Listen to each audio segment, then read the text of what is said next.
Future సిటీపై special focus చేసిన CM Revanth Reddy ఒక్కో ప్రాజెక్టును పట్టాలెక్కిస్తున్నారు. మరోవైపు కేటీఆర్ మాత్రం ఫ్యూచర్ సిటీకి ఫ్యూచర్ లేదని, తాము అధికారంలోకి రాగానే రద్దు చేస్తామని చెప్తున్నారు.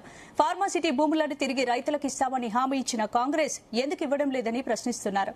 రేవంత్ ఫ్యూచర్ సిటీ ప్లాన్స్ ఏంటి, కేటీఆర్ చెప్తున్నట్లు రద్దు చేయడం సాధ్యమా? ఇదే అంశంపై ఇవాళ డిఎన్ఏలో ఎడిటర్ భరత్ డిస్కస్ చేద్దాం. భరత్, ఏంటి ఫార్మా సిటీ భూములు రైతులకు తిరిగి ఇస్తామని ఎన్నికల హామీ ఇచ్చారు, మరి ఇప్పుడేమో కేటీఆర్ వ్యాఖ్యలను ఎలా చూడొచ్చు? అంటే ఫార్మాసిటీ భూముల్ని రైతులకు తిరిగిస్తామని కాంగ్రెస్ పార్టీ హామీ ఇచ్చింది. బట్ ఆ తర్వాత ఇప్పుడు అక్కడ ఫ్యూచర్ సిటీ నిర్మిస్తామని కాంగ్రెస్ ప్రభుత్వం అంటుంది.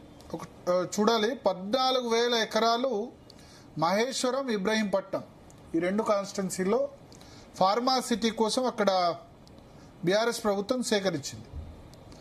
సో దాదాపు దీనికి 5-6 సంవత్సరాలు పట్టింది ల్యాండ్ అక్విజిషన్ కోసం. అంటే కేసీఆర్ ఫస్ట్ టర్మ్లో ఫార్మా సిటీ అనుకుంటే అది సెకండ్ టర్మ్ వరకు మెటీరియలైజ్ అయ్యే సమయంలో అంటే ఈ ఫార్మా సిటీ అనగానే జనరల్గా ఏముంటుందంటే స్పందన, ఫార్మా అనగానే అక్కడ వాటర్ పొల్యూట్ అవుతుంది, తర్వాత గ్రౌండ్ వాటర్ పొల్యూట్ అవుతుంది, అక్కడ లివబుల్ కండిషన్ ఉండదు అని జనరల్గా అనుకుంటారు. అంటే ప్రజలు అక్కడ జనరల్గా ఫార్మా ఉన్న చోట, ఫార్మా సిటీ ఇటువంటి చోట ఉండడానికి నివాస యోగ్యం కాదు అనుకుంటారు. ఇప్పుడు మనం ఐడిపిఎల్ చూసాం, ఇప్పుడు సంగారెడ్డి, కంది ఈ చుట్టుపక్కల ఏవైతే ఇండస్ట్రియల్ పొల్యూషన్ ఉంటుందో, ఎస్పెషల్లీ ఫార్మాకి సంబంధించిన కంపెనీస్ ఉంటాయో అక్కడ నివాస యోగ్యం కాదు అని ప్రజలు అనుకుంటారు. అందుకని చాలా రెసిస్టెన్స్ వస్తుంది. మీకు అన్ని చోట్ల కూడా ఇప్పుడు ఐటీ ఏదైనా వస్తుంది అనుకోండి, లేకపోతే ఇంకేదో సెమీ కండక్టర్, ఎలక్ట్రానిక్స్ ఇవి వస్తే కనుక అక్కడ భూముల ధరలు పెరుగుతాయి. కానీ ఫార్మా సిటీ అంటే అక్కడ భూముల ధరలు తగ్గుతాయి, ఎందుకంటే ప్రజల నివాస యోగ్యం ఉండడానికి అవకాశం లేదు. కొన్ని ఉన్నాయి ఫార్మా కానీ, లేకపోతే వేస్ట్ ఎనర్జీ ప్లాంట్స్. ఇప్పుడు జవహర్ నగర్లో డంప్ యార్డ్ ఉంది. ఆ డంప్ యార్డ్ దగ్గర ఎవరైనా ఇల్లు తీసుకుంటారా? తీసుకోరు కదా. ఆ చుట్టుపక్కల ప్రాంతాల్లో కూడా రియల్ ఎస్టేట్ పడిపోతుంది. సో ఫార్మా సంబంధించి 14,000 ఎకరాలు వాళ్ళు తీసుకున్నారు. తీసుకున్న తర్వాత ఆ ప్రభుత్వం ఇంకా ఫార్మా సిటీ కంప్లీట్ కాకముందే ప్రభుత్వ టర్మ్ అయిపోయింది. సో రేవంత్ రెడ్డి ప్రభుత్వం వచ్చిన తర్వాత అది ఫార్మా సిటీ కాదు, ఫ్యూచర్ సిటీ అని అంటున్నారు. అయితే ఇప్పుడు వీళ్ళు రేవంత్ రెడ్డి ప్రభుత్వం ఏం చెప్తుందంటే ఫార్మా సిటీ రద్దయినట్టు చెప్పట్లేదు. ఎందుకు చెప్పట్లేదు అంటే, ఒకవేళ ఫార్మా సిటీ రద్దయినట్టు చెప్తే కనుక land acquisition act UPA government 2 UPA రెండవ ప్రభుత్వం అంటే 2009 to 2014 మధ్య టర్మ్లో తీసుకొచ్చింది. అప్పుడు Rahul Gandhi land acquisition act కోసం పోరాడారు. మాయావతి ప్రభుత్వం మనకు ఉత్తరప్రదేశ్లో చేసిన భూసేకరణకు వ్యతిరేకంగా ఆయన ఫైట్ చేసిన తర్వాత ఈ భూసేకరణ చట్టం అన్నది వచ్చింది. సో దాని ఛాంపియన్ ఆ కాజ్కి ఛాంపియన్ కాంగ్రెస్ పార్టీ.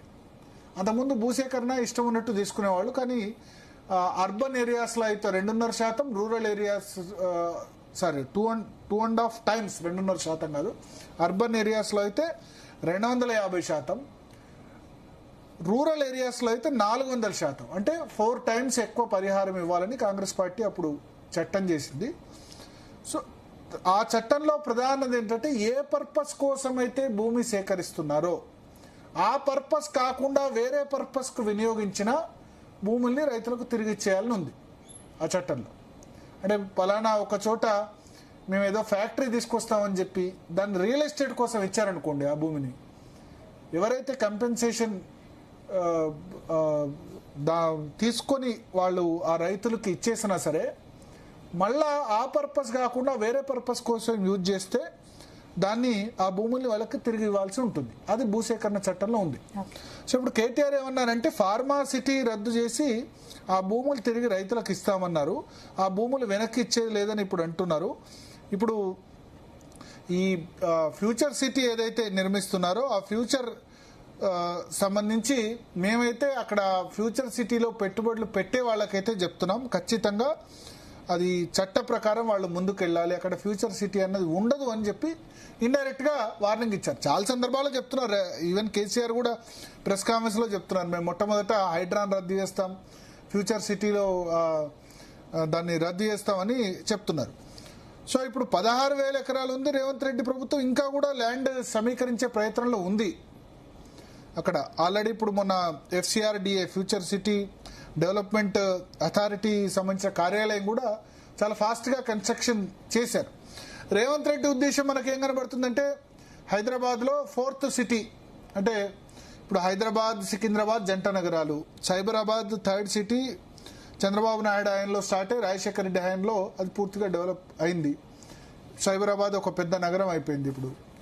సో తన హయాంలో కూడా ఒక సిటీ కట్టాలి అన్నది ఆయన ఉద్దేశంగా కనబడుతుంది. బీఆర్ఎస్ ఆరోపణ ఏంటంటే అక్కడ ఆ చుట్టుపక్కల ప్రాంతాల్లో ఫార్మా సిటీ కాబట్టి ఎవరు పెద్దగా ఆ ల్యాండ్ కొనేందుకు ముందుకు రాలేదు. ఈ ప్రభుత్వం రాగానే ప్రభుత్వ పెద్దలు వ్యక్తులు ఆ చుట్టుపక్కల ల్యాండ్స్ కొన్నారు. అక్కడ రియల్ ఎస్టేట్ పెంచాలి, ఆ ల్యాండ్స్ కనుక ఆల్రెడీ తీసుకున్నారు కాబట్టి సేమ్ అమరావతిలో టీడీపీ ఎట్లా చేసిందో అమరావతి రాజధాని అని చెప్పి ఆ చుట్టుపక్కలంతా కూడా టీడీపీ నేతలు భూములు కొన్నట్టు ఇక్కడ ఆయన ముఖ్యమంత్రి కానీ లేకపోతే కాంగ్రెస్ నేతలు కానీ భూములు కొన్నారు. అందుకని అక్కడ ఫ్యూచర్ సిటీ అని చెప్పి కన్స్ట్రక్ట్ అది సాధ్యం కానిది సాధ్యం అవుతుందని చెప్తున్నారని కేటీఆర్ అంటారు. సో ఏదేమైనా ఇప్పుడు కేటీఆర్ ఫ్యూచర్ సిటీ నిజంగా తెలంగాణ భవిష్యత్తును మార్చే ప్రాజెక్ట్. ఫ్యూచర్ సిటీ వల్ల తెలంగాణకు వచ్చే ప్రత్యక్ష ప్రయోజనాలు ఏంటి అంటే? సరే ఇప్పుడు మనం 2 విషయాలు చెప్పుకోవాలి. ఇప్పుడు ఎక్కడ ఏ సిటీ కట్టినా డెఫినెట్గా అడ్వాంటేజ్ ఉంటుంది. గుజరాత్లో కూడా మనకు గిఫ్ట్ సిటీ అని కొత్తగా చేస్తున్నారు, కొత్తగా చేసేటప్పుడు. అయితే ఫ్యూచర్ సిటీకి 1-2 ఇష్యూస్ ఉన్నాయి. ఔటర్ రింగ్ రోడ్ పూర్తిగా బయటకు వెళ్లాల్సి ఉంటుంది. ఔటర్ రింగ్ రోడ్ దాటి పూర్తిగా బయటికి వెళ్లాల్సి ఉంది. మహేశ్వరము తర్వాత ఇబ్రహీంపట్నం ఈ 2 నియోజకవర్గాల పరిధిలో వస్తుంది ఒకటి. రెండవది ఇప్పుడు కొత్త ప్రభుత్వం కనుక చేంజ్ అయింది అనుకోండి, 2029లో ఫర్ ఎగ్జాంపుల్ బీఆర్ఎస్ వచ్చింది అనుకోండి, ఖచ్చితంగా వాళ్ళు రద్దు చేస్తారు దానిలో, నో డౌట్. మళ్ళీ రేవంత్ రెడ్డి వచ్చాడు అనుకోండి 2029లో, ఖచ్చితంగా ఆయన అప్పుడు ఫ్యూచర్ సిటీకి కొంత ఇంకా 5 సంవత్సరాలు ఉంటాడు కాబట్టి ఇది దాని లోపల కన్స్ట్రక్షన్ అంతా కూడా కంప్లీట్ అవుతుంది. అంటే ఫ్యూచర్ సిటీ ఇప్పుడు ఓన్లీ అక్కడ రేవంత్ రెడ్డి చెప్పారు, నేను అక్కడ 4-5 రోజులు ఉంటాను, ఉండి ప్రతి నెలలో 4-5 రోజులు అక్కడి నుంచి నేను పరిపాలన సాగిస్తానని చెప్పారు. సో దట్ ఏంటంటే ఇన్వెస్టర్స్ కాన్ఫిడెన్స్ కల్పించేందుకు కోసం ఆయన ప్రయత్నం చేస్తున్నారు. ఇటు బీఆర్ఎస్ మైండ్ గేమ్ ఏంటంటే అక్కడ ఎవరు కూడా ఇన్వెస్ట్మెంట్ చేయొద్దు, చేస్తే కనుక అది నిరుపయోగం అవుతుంది, అది మేము ఫార్మాసిటీ చేస్తాం కంపల్సరీ అని చెప్పి వాళ్ళు చెప్తున్నారు. ప్రభుత్వం ఏమో ఫార్మాసిటీ రద్దు అయినట్టు చెప్పట్లేదు. ఫార్మాసిటీకి సంబంధించిన మెయిన్ అంటే ఫార్మా ఇండస్ట్రీస్ ఉండవు, బట్ ఫార్మాకి సంబంధించిన కార్యాలయాలు అక్కడ ఉంటాయని చెప్తున్నాయి. ఎందుకంటే ఫార్మా ఇండస్ట్రీ ఎక్కడ పెడితే అక్కడ ల్యాండ్ వాల్యూ అనేది పడిపోతుంది. ఎందుకంటే గ్రౌండ్ వాటర్ లేకపోతే అంటే ఈ బీఆర్ఎస్ ప్రభుత్వం చెప్పింది ఏంటంటే ఫార్మా సిటీ అక్కడ కట్టినా ప్రభుత్వమే ఏదైతే ఫార్మా నుంచి వచ్చే వ్యర్థాలు కానీ వాటి కానీ క్లీనప్ చేసే బాధ్యత ఎస్టీపీలు కానీ అన్ని మేము ప్రభుత్వమే తీసుకుంటామని చెప్పారు.